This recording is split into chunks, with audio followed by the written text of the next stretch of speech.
do a quick walkthrough on creating new products. When you do that, you'll notice that there are a few things that are different about local food marketplace that I don't think you need to get too hung up on. So we're in app.localfoodconnect.com. This is your inventory management platform. Navigate to sell, which is where you will go to do anything with any of your products.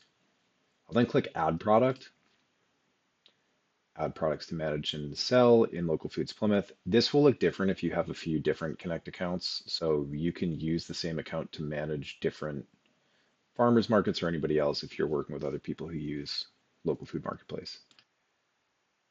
The thing that you'll see is that it immediately gives you access to all of these global units. I am not going to deal with the global units right now. The way that they set this up is that it creates base units and then all producers can choose from them and then it moves it into your inventory, it creates its own. Instead of doing that, I want you to navigate to create a new product at the bottom. I'll type in my title, click create new product. Fortunately, tags work on this website, so I can type chili and create a tag. I can type stew, beans, whatever it is that I want to add on there.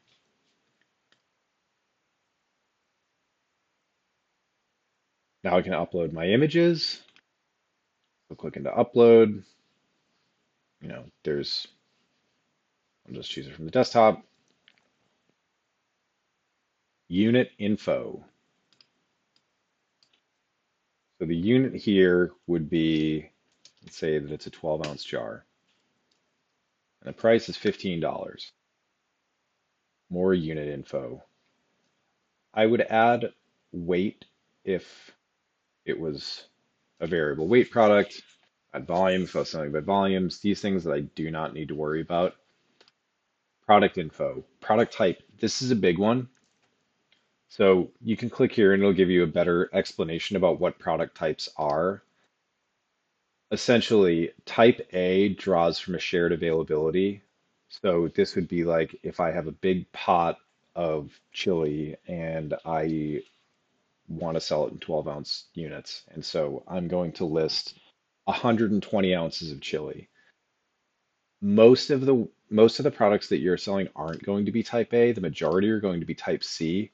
Type C is a set selling unit. So the weight doesn't matter. Nothing else matters. You click type C, and that is that I am selling a single unit, 12 ounce. The weight doesn't matter. Tag, I'm going to add my description.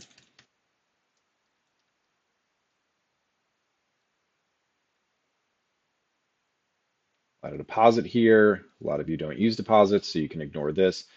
Storage is also a really interesting one. This makes it super helpful for us to figure out what we're packing and what's being picked up. You don't have to select storage. Other is none is if it doesn't need to be refrigerated or frozen. Fridge, obviously, if it needs to be chilled. Frozen, if it's frozen.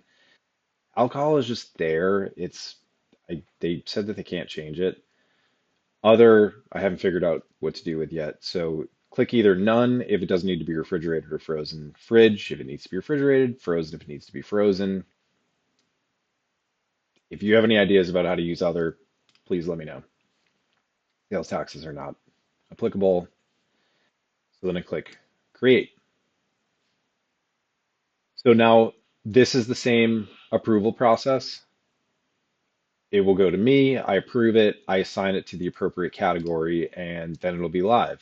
And so now I can go back into my selling units, and there is my favorite chili. So I've got 5 12-ounce containers. Save. Now it's darked out, or it's the bolded font, and so I know that my famous chili is listed as available, and I have 5 that are ready to be sold.